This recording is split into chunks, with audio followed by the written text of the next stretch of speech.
Times are changing on the old Supreme Court of the United States. Yeah, indeed. The court has become more conservative in recent years, but it was conservative before that. It was 5-4 before, now we got 6-3. Yes, but I'm talking about the loss of a majority. What? The court has been majority conservative since the 80s. Did you just forget everything that happened since the Warren Court? I'm well aware of the shift that happened in the 70s and 80s under Chief Justice Berger. That's not the majority I'm talking about. Oh, that majority. Yes, that majority. The Harvard majority. As recently as 2017, a solid 5 justices had attended Harvard Law School, but now it's a tie. 4 Harvard, 4 Yale, and with the elevation of Amy Coney Barrett, Notre Dame Law School has finally made its way to the top of American jurisprudence. Wow, that is still a pretty narrow sample of law schools, given that there are about 200 ABA-accredited law schools in this country. Yeah, and I wonder if that's a good thing. You know, as a UCLA alum, I feel like we ought to have 3, 4 seats. I mean, more than USC anyway. Okay, Brandon, unless Massachusetts and Connecticut secede from the Union and take the justices from their schools with them, I don't think we will be confronting a UCLA-USC rivalry on the court in our lifetimes. Alas, true.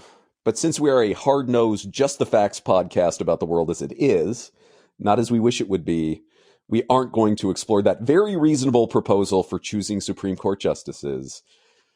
Instead, we're going to interview someone who helps decide who gets a shot at one of those Supreme Court eligible Harvard Juris Doctor degrees. Kristi Jobson, Assistant Dean for Admissions at Harvard Law School.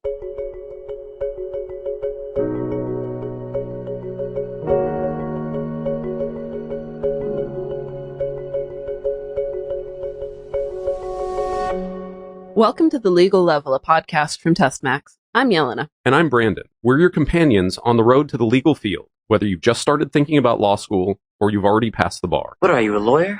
The Legal Level is available from Apple Podcasts, Spotify, Stitcher, and wherever you're listening to it right now. If you like today's episode, don't forget to subscribe and tell a friend. After you're done listening, if you still have questions about today's topic, you can talk about it with a 99th percentile LSAT instructor by texting LSAT to 310-818-7743. Or if you'd like your question to be on the show, just email podcast@testmaxprep.com and we might answer you on the air. We are beyond delighted to have with us on today's episode Kristi Jobson, Harvard Law School's Assistant Dean for Admissions. Ms. Jobson is herself a 2012 graduate of Harvard Law School, and before joining the Harvard admissions team, she was an associate at the law firm Ropes & Gray, litigating shareholder actions and complex commercial disputes. More than a few of our listeners are dreaming of getting a yes from Ms. Jobson and her team, and today we'll find out what goes into getting to yes at HLS. Kristi Jobson, welcome to The Legal Level. Thank you for having me. Well, thank you so much for being here. And of course, as LSAT instructors, and in Brandon's case, bar instructors, we hear a lot about your institution from our students, largely from our students who maybe would like to try to get the kind of LSAT score that gives them a realistic shot at applying there. So I imagine there are many listeners out there that will be incredibly excited to hear from you and will be taking notes on all of your nuggets of wisdom about this episode. But yeah, there's a lot that comes with working in admissions at Harvard, I would imagine.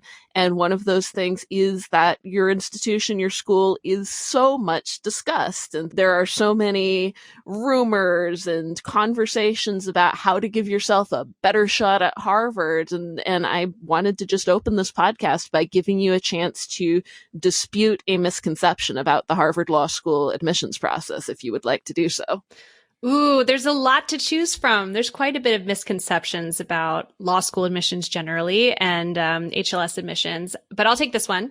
The biggest misconception I see is the idea that it's completely numbers based. And if you hit this number or that number, you are a lock. I think that comes partly from the size of our class. So HLS is the last time I checked anyway, the second largest JD student body of any law school. We have about 560 students per class. And then when you add in the transfers, we graduate about 600 JDs every year. So I think a lot of people think, well, the class is so big, they need everyone with a 178 to hit their numbers. And that's actually not really how we think about it in our office. And I sometimes feel like I have the luckiest admissions job of any of my peers because I don't have to worry too much about numbers and quartiles at all, right? So our 25th percentile LSAT is a 170. I've got 140 slots under that 170. And so there's a lot. Someone who used to work in our office who now works at another law school told me it was so much more fun to work in the Harvard Law School admissions office because you can really dig into the applications and think of them as people beyond the numbers. And on the flip side, I've also noticed that I think there's a lot of people who say, well, I got that 178 and now I can kind of phone in the other parts of my application. It doesn't really matter what I say in my personal statement or what my recommenders say about me. And that's not accurate. One of my colleagues who worked in the HLS admissions office for years describes it as empty stats, where you see these numbers that you feel like, well, they've got really high GPA and they've got a really high LSAT, but there's just not enough there. There's not much else there. And sometimes I feel for those applicants because I do think if they had taken maybe a little more time to flesh out the rest of their application, they would have had a stronger profile and potentially have gotten in. So that kind of brings me, I think, to something that, obviously you applied to Harvard Law School, so you were on the other end of this process as well. And it sounds like that is a misconception people have, that it's a numbers game or only a numbers game. So just from your perspective, as you were applying to law schools, ultimately you got into HLS. What is one thing, or you can, give us more, but what do you wish you knew when you were applying to law schools in general and to HLS in particular that you would want to share with people who are applying now? Can I cheat a little bit and say two things? We are all about Absolutely. cheating. But not on the LSAT. Not on the LSAT, though. All right. So for the application process itself, I really wish that I had sought more perspectives on my personal statement. And I went back and reread my personal statement once I started in this job. And it's okay. But it's not, I think there's ways in which I could have improved it. And I really thought, it's got the word personal in it. So maybe I just thought, well, this is this really personal thing I'm writing. I had my boyfriend, now husband at the time, sort of proofread it for me. And I had one of my roommates help me with it a bit with proofreading. But I kind of wish I had sent it to professors who had taught me or people I worked with in extracurriculars in college or colleagues that I was teaching with to get their perspectives, because when I read it, it doesn't quite sound like my voice. And I think if I had shared it with a couple more people who knew me well, they would have said that, this doesn't quite sound like you. And I wrote about teaching. So that's why in particular, I think that some of my teaching colleagues really could have helped me with it. So that's the application process itself. And then one thing I really, really wish I did is spend a little more time thinking about financing law school before I got acceptance letters. So I remember really well getting into HLS, and it was an amazing day. I was in Miami, Florida on vacation with actually the roommate who had looked at my personal statement.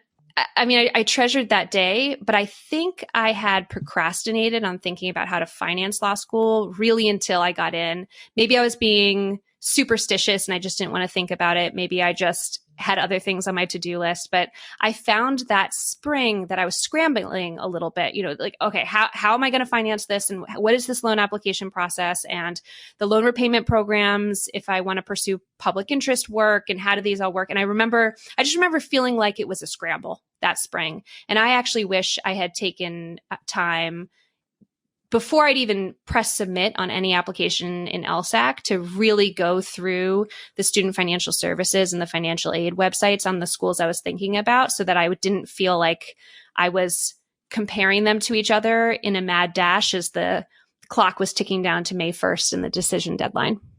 Well, that makes a ton of sense. And we will, that gives us also a great chance to promote the fact that we periodically do a financing law school webinar that our students can consider signing up for to find out some of that information. See, I should have done that. I should have gone to those webinars, but I put it out of my mind until the end. Well, we were not giving those webinars back then.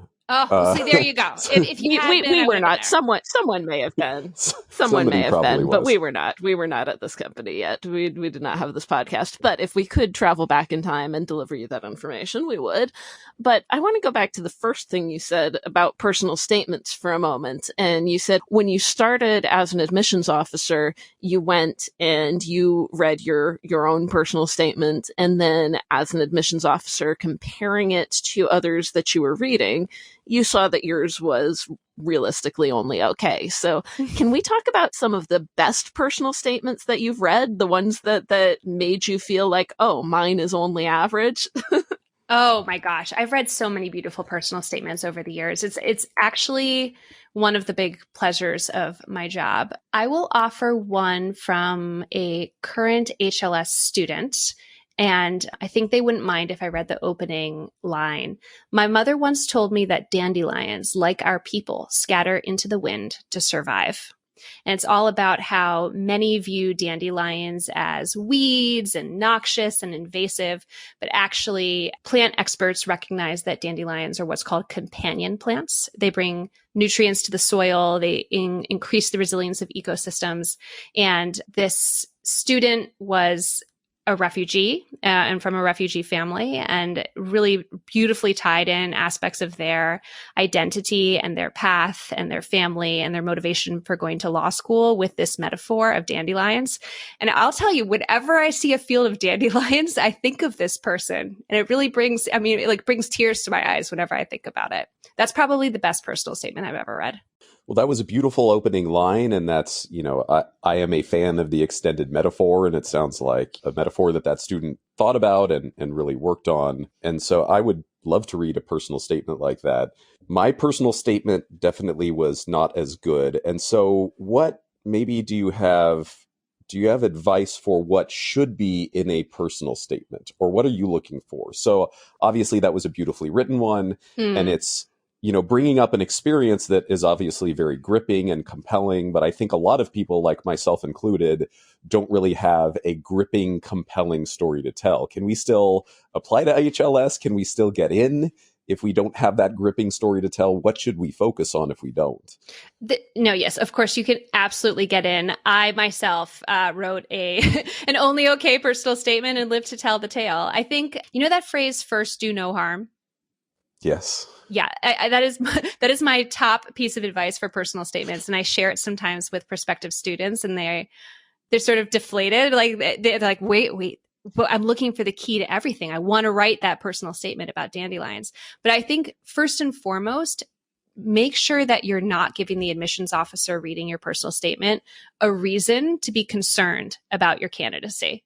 There's a lot of ways people do that. And I'll share the one that we talk about the most. When people start every sentence with I, or there's just lots of I and me and I statements, they can sometimes come across as somewhat self-centered. And sometimes they're even trying to share a story about their world and their engagement with the world. And it comes off as just, it's more, it makes you feel like maybe every interaction is just all about them. And that can be kind of a turnoff. So first, do no harm. And second, think a little bit about where you have been, where you are right now, and where you're going. And the best personal statements, and it doesn't have to be the best personal statement. I should have rephrased as very good, solid personal statements often touch on at least two out of those three categories. So again, where you've been, where you are, where you're going. You could talk a little bit about where you've been and how that ties into your plans for the future. You could talk about what you're doing right now and how that ties into the future, or what you've done in the past and how that ties into what you're doing right now. Whatever it is, try to stay pretty true to who you are and what your actual goals are, and why the motivations bringing you to law school, and try as best as you can to be really honest with yourself as you're writing it, and honest with the reader. I think of this especially because we interview at HLS. So I often interview candidates, and sometimes when they sit down for a 15 to 20 minute interview, they say things that are somewhat different than their personal statement. And it could feel almost like they were trying to craft a very specific narrative to market themselves in a particular way, that when you ask them 2 or 3 follow-up questions in the interview, it kind of becomes clear that it was somewhat inauthentic.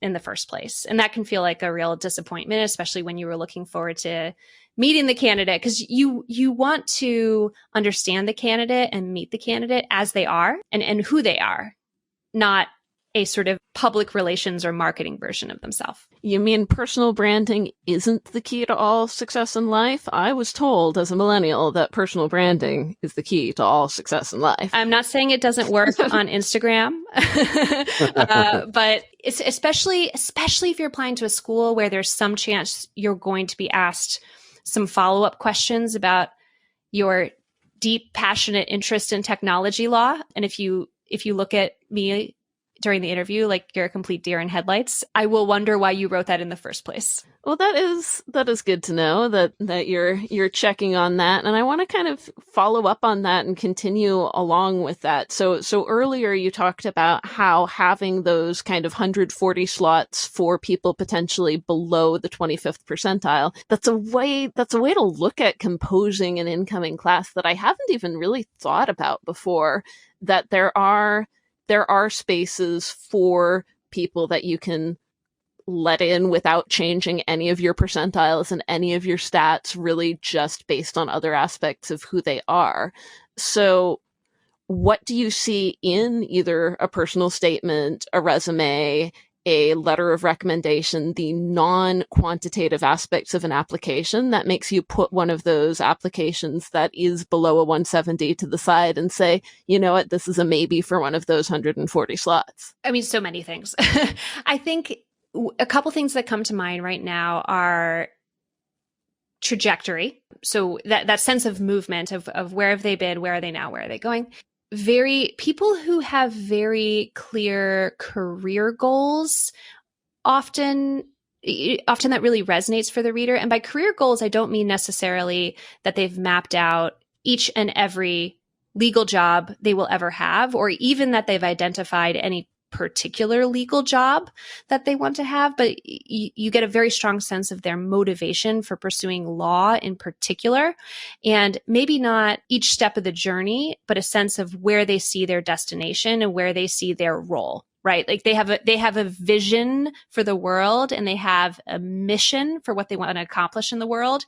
And they may, but they usually don't necessarily know all the steps, all the tools, all the aspects of how they'll get there, but the mission is very clear and very earnest and very authentic. And that resonates quite a bit. And then really, really interesting, compelling work experience, especially when it's something that is less present in our student body. That's really important too. And sometimes people are just, let me just say, like, sometimes people are just great, you know? They're like really good eggs. They're nice, they're considerate, they're courteous, they're thoughtful. And, you know, who really cares what their LSAT score is? There comes a point where, you know, for a lot of these elite law schools, you hit an LSAT score and you've shown you can do the work, right? And that's what the LSAT tells you. And you're really just at the point where you want the admissions office to think about how you can contribute to the community, how you can contribute to the profession, and what you're going to be like to have around. We see you for the next 3 years.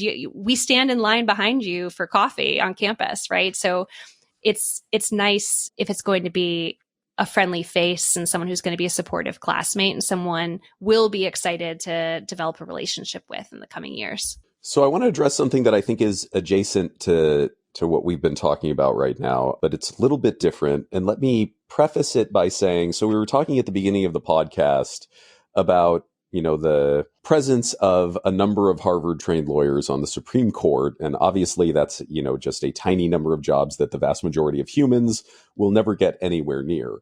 But that said, you know, I went to UCLA. I think it's a very good law school. My JD, I think, would open the door at a lot of places.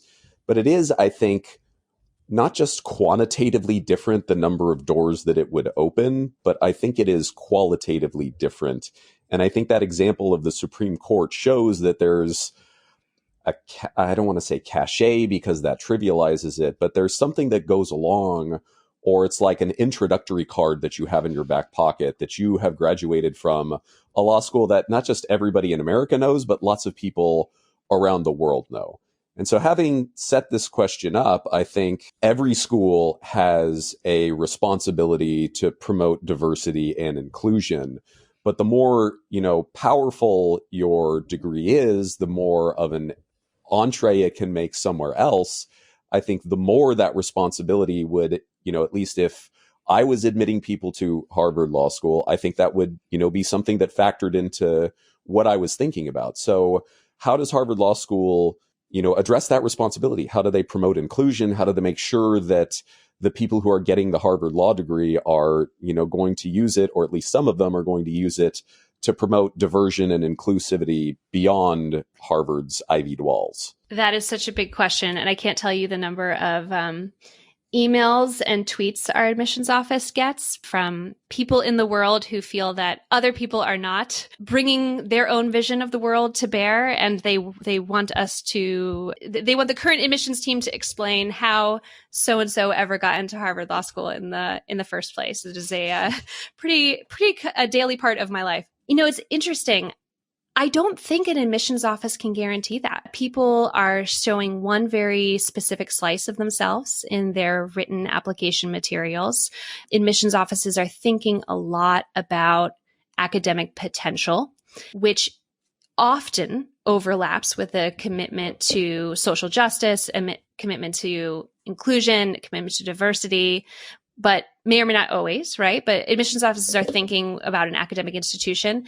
And admissions offices for law school, by and large, are considering applicants and thinking about applicants who are very, very early in their careers, very early in their own personal growth and journey, and change quite a bit, sometimes in ways you don't expect during law school and beyond law school. And I can think of a number of my friends who 1L year had very strong opinions on a number of issues that changed completely by the time they were done with 1L year, by the time they had graduated, by the time they had moved on. But with all that preface, how do admissions offices think about that as we're evaluating candidates? So a couple things come to mind, again, with the caveat that it's imperfect. One thing we really look for is applicants who have evidenced and discussed an interest in connecting with other people, understanding people as humans, understanding that they won't agree with everybody. In fact, they're guaranteed to have a lot of instances in which they don't agree with everybody. And part of this is about how you handle disagreement. Partly we're training lawyers, so it's how do you persuade others to see your point of view, but also understanding that sometimes you might not persuade others to see your point of view. And how do you handle that? And how do you treat your counterpart, whether it's a formal adversary in court or in the Senate on the Senate floor or in class or just a friend that you're out at the bar with? Like, how do you treat the person that you're dealing with? Because if you're thinking of them as a human, if you're trying to understand their point of view, you will often get a lot farther than if you're thinking of them solely as an adversary or somebody to be shamed or convinced. And then the other thing we think about when we hope to find are students who are going to be really thoughtful of what it means to be a lawyer and what it means to be in service of others. And, partly you can see that sometimes in resumes and the activities individuals have engaged in, the type of work that they have done, in the type of projects they have worked on in a particular setting, the initiatives that they have pursued. Sometimes it's organizations that they have founded that are doing incredible work on a global scale. Sometimes it's teaching Sunday school. It's a lot of different things, but a tendency towards service is something that we look for because ultimately, if you're going to be a lawyer, you're going to be in a client-facing profession, and you do have an ethical obligation to promote justice. Well, of course, as we all know, the appropriate way to handle an ideological adversary is to figure out where their capital is and gather as many of your friends as possible to storm said capital. So, I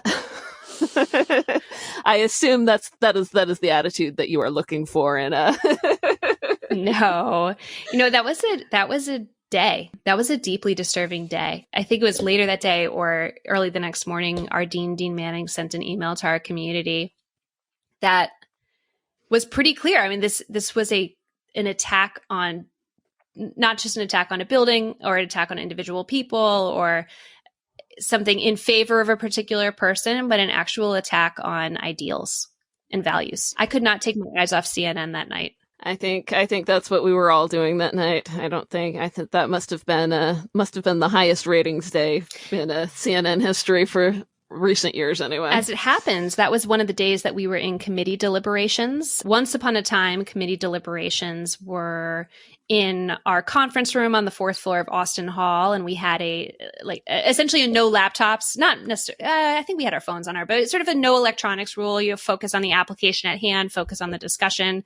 Obviously in Zoom land, all of us were on Zoom having our committee deliberations, but we had the news closed. We had kind of our phones off, and we were just focusing on discussing candidates and chatting about candidates with one another.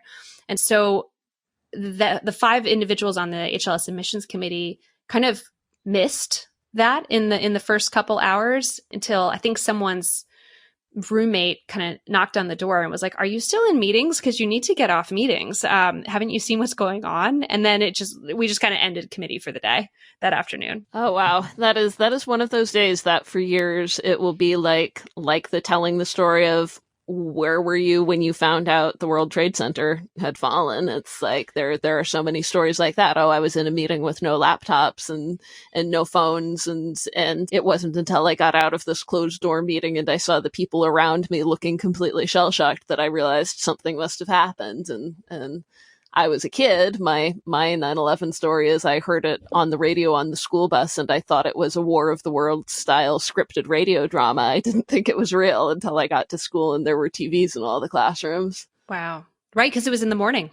Yeah, I was on the morning school bus. I was like, what a crazy scripted series that this bus driver is listening to. This is like something that would never happen.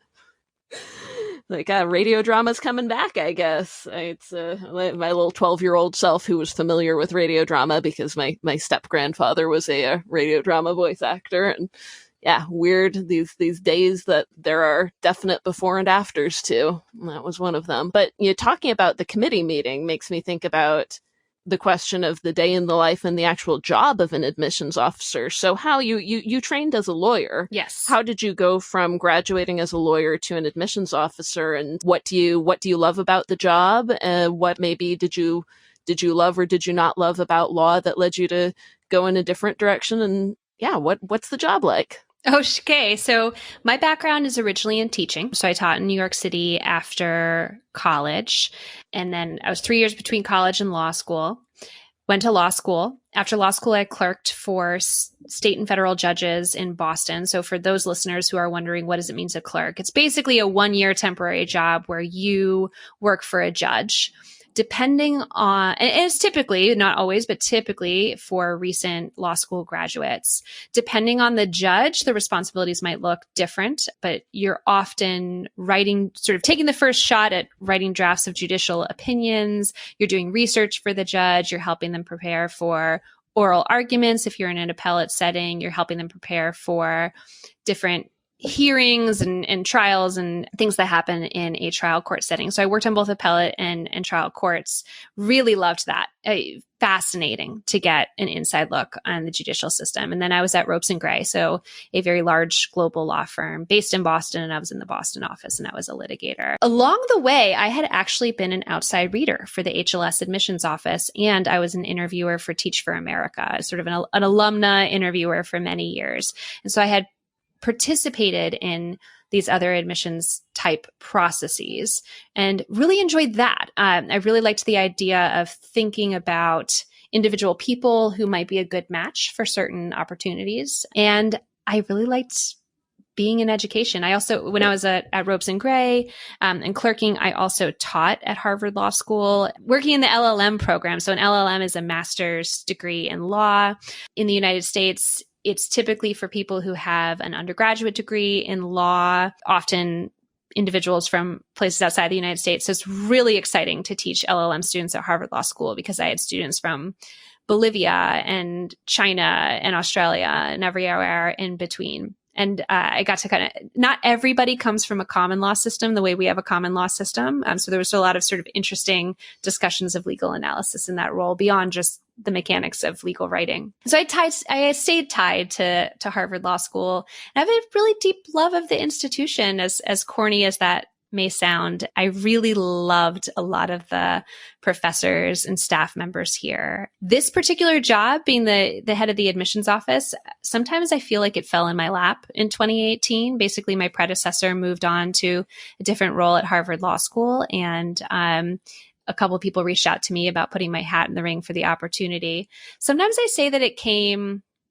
2 years too early. I feel like I had a few more really good years left at the law firm I was working at. I loved the work. I didn't always love the pace of the work. I didn't always love the volume of the work, but I loved the actual work itself.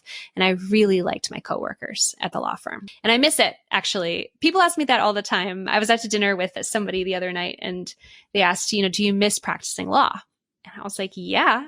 Every day when I wake up, because I don't do that anymore. And I'm immersed in law in the sense that I work at a law school and that I talk to people all day long who are thinking about being lawyers themselves.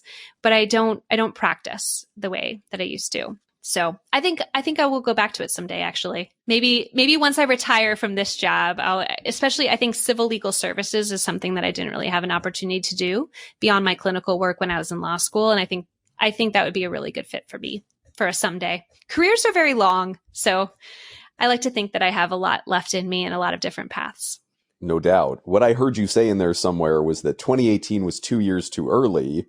What that means is that you would have been jumping in 2020, which brings us to the question nobody wants to get asked, but the question that we ask here, which is, what the heck happened in this past year or two in admissions? What the heck happened? What the heck happened? And especially we've disabused people of these notions on this podcast before, but people are thinking that there are many, many more higher LSAT scores coming out. The math doesn't work like that. But what has this admission season been like? And, how can students learn from it? Are any of those issues that arose here going to continue forward? And what do you see as the logical resolution of this very odd period in admissions history? So this past year was bananas.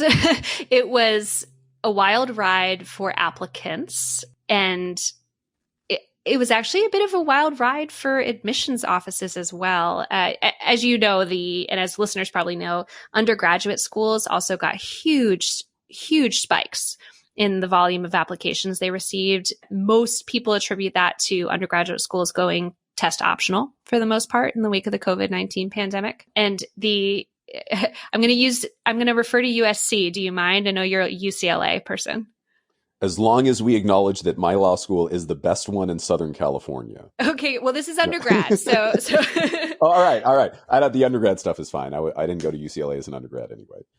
Right. Honestly, it doesn't matter to me at all. Okay. So the dean, there was this article I read in the Chronicle of Higher Ed where the dean of admissions at USC undergrad said, when you have a 20% rise in application volume, they don't give you a 20% increase in your staff. And that, I copied and pasted it and sent it to my whole team because my team worked really hard this year. So we had a big increase in application volume, mirroring and even exceeding the national increase. And I had the same amount of team members to read all the application files. An important thing to know is that admissions offices don't change process. And unless you're really lucky with your finance team, you don't change staffing levels when you see a volume increase like this. So we honored the multi-reader process we have in place. All decisions are made in a committee setting at HLS. That's very time intensive. It means that every member of the admissions committee has seen basically every file, no matter what the decision is. But we really believe in it and we held to it. But it meant a lot more hours and a lot more reading. And every morning we get this sort of the import of how many new applications you got the day before. And particularly in December, it was sort of between Thanksgiving and the New Year. It felt like every morning I would wake up, log on at 6 a.m, see how many new applications were there. And I literally couldn't believe it. I could not believe how many applicants were applying to to HLS and applying to law school this year. And there was a lot of really wonderful applicants too. I mean, I also couldn't believe the applicants that we let go of this year. We made the decision to start doing denied decisions in January because by the new year, it was very, very clear that this was going to be an ultra competitive cycle. It had been clear for some time, but it was also very clear that we needed to start letting people go, even people we really liked, because there wasn't going to be room for everybody in the class. And we felt it was more fair to start those decisions earlier in January rather than wait until February, as we usually do. But that was actually kind of, sometimes I think one thing I didn't realize until I started working in admissions full time is how emotionally attached you can become to an applicant that you've never met in person. You've only read, ultimately a couple pieces of paper about their lives, but you feel strongly that they're going to be an amazing attorney, that they're going to be an amazing law student. And it can be really hard to let go. And there can be a temptation to say, well, let me just hold on. Let me waitlist this person and see if there's going to be room or if something opens up.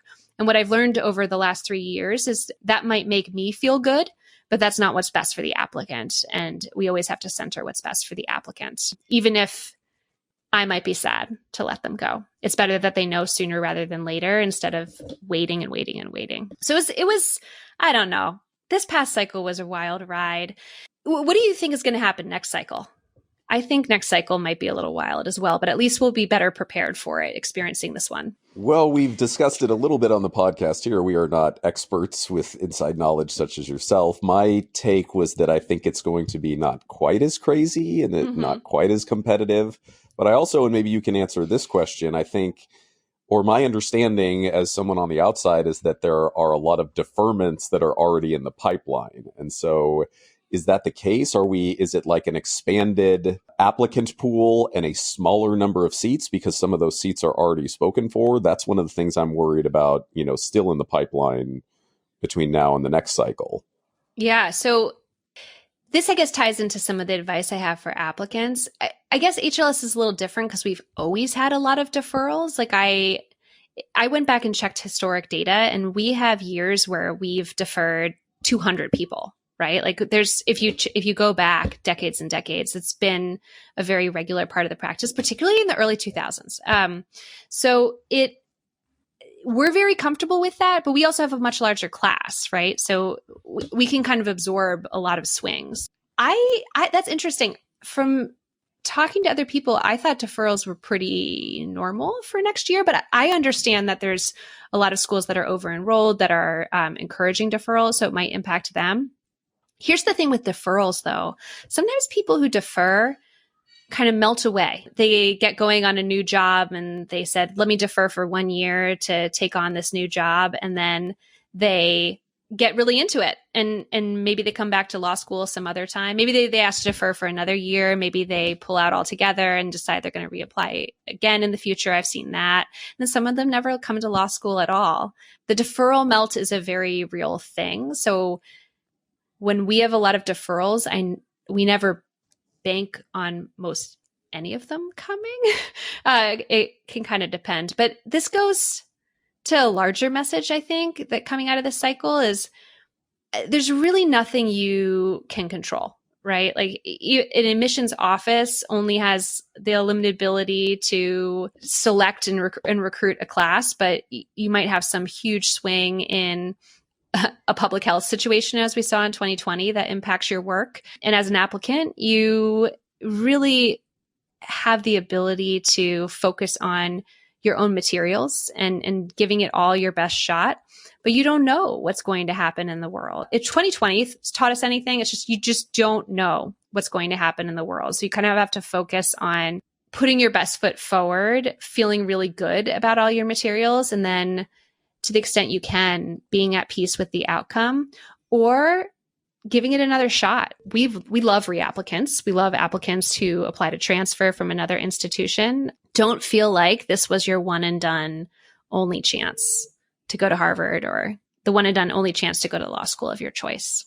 And there's a lot of great places to get a legal education. The one follow-up I wanted to ask about that is, do you think that deferrals this year will be more sticky if people were deferring because they did not want to do remote school in their 1L year, or is that asking you to speculate too much about motives of people that you don't actually know?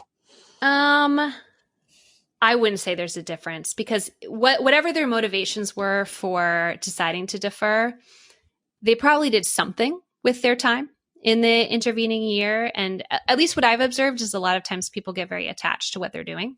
The other thing I'd say is, one thing I've seen a lot, at least sort of in our applicant pool and the students that deferred during 2020, is there were a lot of people who had critical language scholarships or Fulbrights or research opportunities, or something that was going to bring them, United States citizens who had something that was going to bring them out of the United States for the year, master's programs in the UK, whatever it was, who deferred because they thought, well, I'll get to do that in the sort of 2020, 2021 year. And then they came back to us and said, hey, my fellowship didn't bring me to Jordan. It didn't bring me to Indonesia during 2020, 2021 for obvious reasons. And they asked to defer again, which is totally fine with us. But I think there will be some of that too. Like people change over time, and their interest in law might not change, but their interest in going to law school right that moment, I've observed anyway, really does. So I have one other follow-up question about the wild year and the roller coaster we've all just been through. And it's a question we get from our students a lot. Do you care about the difference between a student who took an in-person LSAT and an lsat-flex? Do those scores look different to you at all? No, we don't care. I mean, it's one of those things. It's like, if you were taking the LSAT in flex, it's not like you had some big choice, right? And so we've said this on our website, so stop me if this is things listeners already know, but we've said very publicly since the beginning that we're going to view those scores as the same. I mean, it doesn't tell me much more than you took this LSAT at this particular point in time, and I know that this was the option that was available to you. And yes, it was 3 sections instead of 5, but that's what life was. So onward. But there's no calculation, that there's nothing different that happens from our perspective. It's a 172 or 155. It's just the same number in our view. There's a kind of similar GPA question that we have gotten in the past year about that, which is a lot of students over the last year were trying to preserve their GPAs by leaning more heavily on pass not pass classes. And so they were worried about how that would be viewed as they're applying to law school. So if you see, and my advice, I'll just give you what my answer has been because I'm speculating about what admissions officers would see. But what I say to them usually when I get this question is, well, you're training to be a lawyer, and lawyers are cautious and they protect the interests of their clients. And so what I would think is that if a law school sees you, that you have a GPA and that you're protecting it under extreme circumstances, that they're going to be very understanding of that. Am I wrong? Is it different? Do you look at pass not pass less favorably if people are leaning on it more heavily in a pandemic? That's so interesting. I can honestly say, I don't think I've talked to somebody who has at least told me I'm opting for pass-fail classes to protect my GPA during the pandemic. I've talked to a lot of people who are opting for pass-fail or considering it at least because of circumstances with their family. As we all know, a really large number of people in the world got COVID in the last year, and that includes a lot of college students whose coursework was impacted by being ill themselves, having family members who were ill, having various uncertainties in their lives. For a lot of students, the economy impacted their academic choices. And so what we tell all of them is, please don't worry about it. Whatever your rationale was, it's fine. We understand that this was just a really unusual year in a lot of respects. And so we're not going to cast aspersions on you because you opted for pass fail. We've also told people you don't need to explain it to us, right? So I think sometimes people feel a lot of pressure to submit an addendum that says, let me tell you everything awful that happened to me in spring 2020 or fall 2020 to help explain why I did pass-fail courses. And we've tried to encourage applicants to share if they'd like, but not to feel any pressure to share that with us. So it's sort of say the same. I wouldn't candidly advise people submitting an addendum that says I took pass-fail classes in order to preserve my GPA, because then that makes it sound like you are, I guess I have a different view. I think that if someone had that rationale, it would make it sound like they were afraid and that they were afraid of risk. I mean, it's not the worst thing in the world to like get a B+ in a class, even if you usually have A's. And maybe I'm kind of biased because I have such a large class that the median GPA for us usually just kind of like falls where it falls. And it's often very close year to year. And there's a lot of people within all of that bandwidth. So at least for us, it's something we think about, but in conjunction with the rigor of the coursework you took and what your recommenders say about you, a little more so than the number itself. But I guess I can't speak to other admissions offices that might be really, really, really focused on the number and might have more understanding as to why someone would want to protect the number that they have then. But I guess that's a really long way of saying it was a rough year for everybody. It was a really difficult year. And so, a lot of people opted for pass-fail courses, and we're not going to make any assumptions about you one way or another. We're not going to see that you took pass-fail courses and assume that you must have had somebody who died in your family. And we're also not going to assume that you did it to preserve your GPA. So I just wouldn't worry about it too much. It is what it is at this point. If that's what helped the person get through the year and feel better about their academic trajectory, I think that's okay. But I probably wouldn't say it explicitly in an addendum. Makes sense. Okay, so we've talked about the admissions process as it is and what you like about doing it at Harvard Law specifically, as opposed to potentially in other departments. But what would you change? Is there an element of the application process that you would get rid of if you could? Yes, absolutely. Okay. I would get rid of the whole idea of rolling admission for law school. I would move us to maybe 2 rounds of admission. When I say us, I mean all law schools. But I would move it to something closer to what undergraduate students have, where there is a date certain on which you will find out the decision on your application. Whatever that decision is, you'll know when it's coming.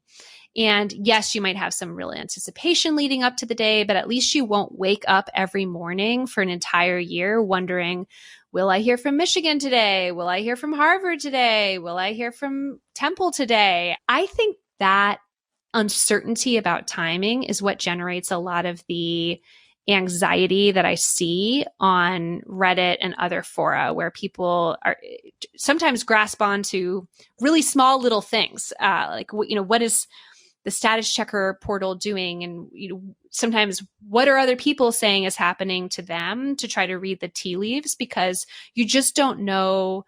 You don't know in admissions what the decision will be on your application for any particular school, but you also don't typically know when it's coming. So if I could blow up something, that's what I would blow up. I would just get rid of rolling admissions. And I actually think it would be better and more orderly for admissions offices as well, because instead of rolling into the office every day, this is not how we work in our office, but instead of sort of looking at the week and thinking, oh, should we waitlist some people this week? Or how should we structure this? You would be working towards a date when you were set to release everybody's decisions and all of your peer schools and colleagues were as well. Well, that sounds like a very sensible proposal. I would definitely be on board with it.